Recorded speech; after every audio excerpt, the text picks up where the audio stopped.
បាទជម្រាបសួរពុកម៉ែបងប្អូនបាទជួបជាមួយខ្ញុំបាទ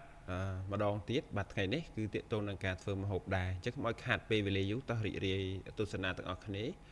បាទចំពោះមុខម្ហូបថ្ងៃនេះគឺខ្ញុំលើកឡើងគឺឆាបាទជូរអែមបាទឆ្អឹងជំនីជ្រូកផងដែរពុកម៉ែបងប្អូនបាទហើយចំពោះវីដេអូនេះគឺជាវីដេអូចាស់ទេដែលខ្ញុំបានថតរួចរាល់ហើយខ្ញុំអត់ទាន់បានបញ្ចូលសលេងទេណាបាទថ្ងៃនេះខ្ញុំនឹងយកមកបញ្ចូលសលេងដើម្បីបង្ហាញជូនពុកម៉ែបងប្អូនផងដែរបាទចំពោះការឆាជូរអែមនេះគឺយើងមានគ្រឿងផ្សំគឺយើងមានបន្លែហ្នឹងគឺផ្លែម្នាស់បាទហើយយើងយកមកចិតបែបហ្នឹងមកពុកម៉ែបងប្អូនបាទមុននឹងចិតគឺយើងត្រូវតែលាងសម្អាតទឹកហ្នឹងគឺឲ្យស្អាតហ្នឹងបាទហើយយើងយកមកចិតបែបហ្នឹងមកបាទចំពោះការឆាជូរអែមហ្នឹងគឺងាយទេបាទគឺបន្លែក៏ងាយរកដែរហើយយើងមានម្ទេសបាទហើយម្ទេសប្រភេទម្ទេសផ្លោកហ្នឹងគឺអឺមានប្រូតេអ៊ីនច្រើនមែនតើពុកម៉ែបងប្អូនអាចទិញយកមកធ្វើម្ហូបបានបាទតាំងពណ៌បាទខៀវពណ៌លឿងពណ៌ក្រហមហ្នឹងគឺ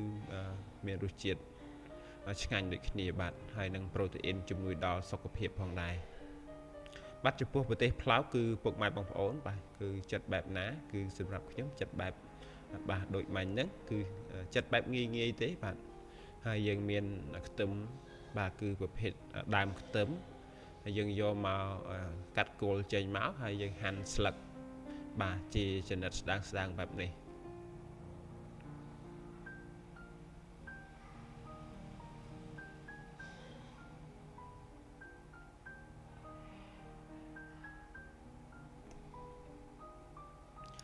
បាទបន្ទាប់ពីខ្ញុំបានហាន់រួចរាល់ខ្ញុំក៏បានដួសបាទទុកដាក់ចានហើយខ្ញុំងាកមកបាទដំខ្ទឹមសម្ដងបាទចំពោះខ្ទឹមសគឺយើងបាទដំហើយយកសម្បកចេញមកហើយយើងចិញ្ច្រាំវាឲ្យម៉ត់បាទមកល្មមបាទដើម្បីយកទៅរំលីងឲ្យក្រៀមល្អណាឲ្យឈ្ងុយដើម្បីទុកឆាបាទត្រឡប់ជាមួយនឹងសាច់ជ្រូកជាមួយនឹងបន្លែដែលយើងត្រៀមធ្វើបន្តិចទៀតនេះ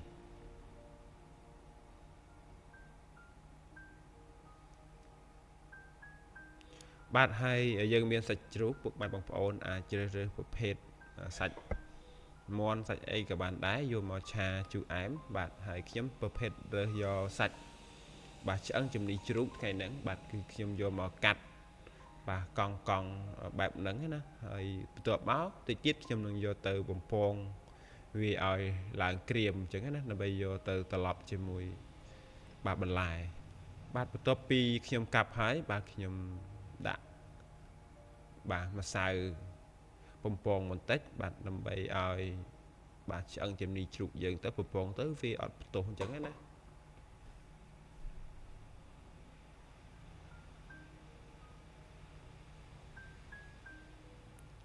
បាទយើងដាក់ហើយយើងដាក់ពងមាន់មកគ្របដែរទៅហើយយើងត្រឡប់ចុះត្រឡប់ឡើងបាទយើងច្បាច់វាឲ្យសព្វទៅបាទហើយពុកម៉ែបងប្អូនធ្វើបែបណាដែរបើសិនជាខ្ញុំធ្វើទៅខុសឆ្គងក៏សូមអធិស្ឋានផងដែរបាទព្រោះការធ្វើម្ហូបហ្នឹងគឺបាទគឺធ្វើហូបនៅផ្ទះខ្លួនឯងទេបាទគឺធ្វើបែបងាយអញ្ចឹងណាសម្ភារៈដែលមាននៅក្នុងផ្ទះស្រាប់បាទបន្ទាប់មកសាច់ជ្រូកដែលយើងបានប្រឡាក់ជាមួយនឹងម្សៅបំពងពងមាន់ហ្នឹងគឺយើងយកមកបាទបំពងនឹងខ្លាញ់បាទប្រេងឆាហ្នឹងបើកឲ្យក្តៅមកបន្ទាប់មកយើងយកឆ្អឹងជំនីជ្រូកហ្នឹងគឺដាក់ចូលតែម្ដងបាទ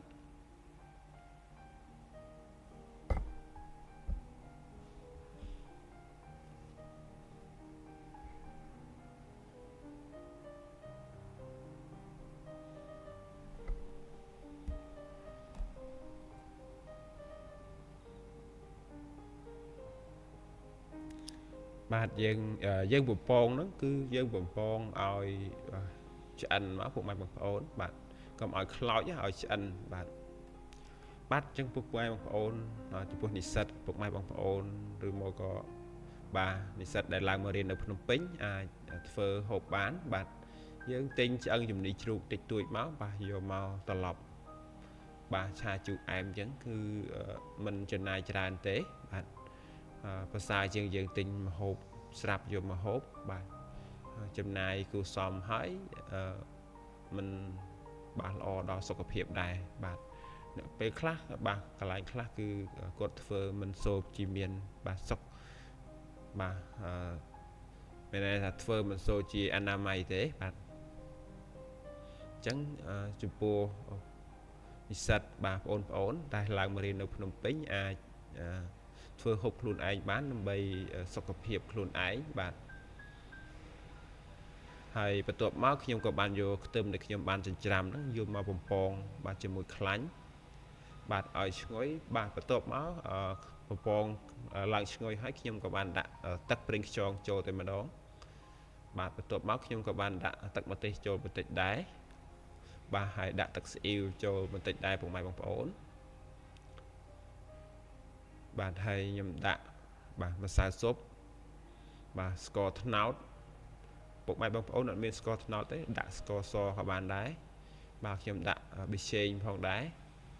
បាទអំបិលបន្តិចដែរហើយនឹងដាក់ទឹកត្រីបន្តិចដែរពុកម៉ែបងប្អូនបាទហើយក៏ដាក់ម្ទេសហុយទៀតដែរបាទពុកម៉ែបងប្អូនបើខ្ញុំធ្វើទៅខុសឆ្គងកន្លែងណាក៏សូមអធិស្ឋានផងដែរបាទគឺខ្ញុំធ្វើនេះគឺបែបងាយទេបាទបន្ទាប់មកគឺបន្ទាប់ពីយើងលាយគ្រឿងរួចរាល់ហើយគឺខ្ញុំបានបាទយកឆ្អឹងជំនីជ្រូកដែលខ្ញុំបានបំពងហ្នឹងគឺមកត្រឡប់ជាមួយគ្រឿងដែលខ្ញុំបានលាយមិញណាបាទដើម្បីឲ្យឆ្អឹងជំនីជ្រូកជាមួយនឹងគ្រឿងហ្នឹងវាចូលជាតិបានល្អ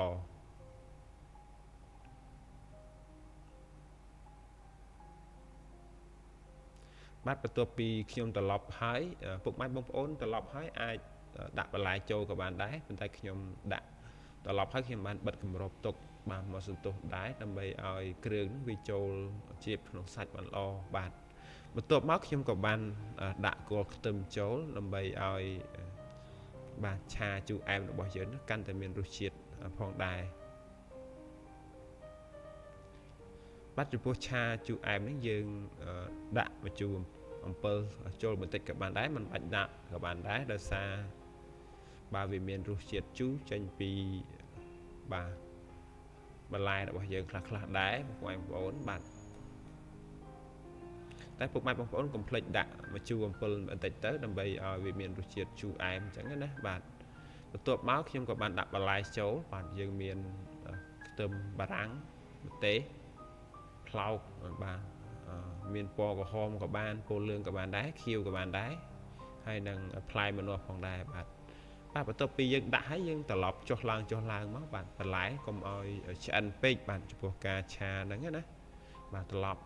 មកល្មមមកហើយយើងអាចយកមកញ៉ាំបានបាទឆាជូរអែមនេះយើងអាចញ៉ាំបន្លែក្រាប់គឺឆ្ងាញ់មែនតើបាទពុកម៉ែបងប្អូនបាទឥឡូវនេះបាទម្ហូបរបស់ខ្ញុំបានធ្វើរួចរាល់ហើយក៏បានឆ្អិនដែរហើយក្លិនវិញឈ្ងុយបាទចំពោះរសជាតិបែបណាគឺពុកម៉ែបងប្អូនបាទសូមអធិស្ឋានផងគឺបាទឆ្ងាញ់ទេពុកម៉ែបងប្អូនចំពោះរសជាតិបាទហើយអរគុណច្រើនពុកម៉ែបងប្អូនចំពោះការទស្សនាបើមានកន្លែងណាខុសឆ្គង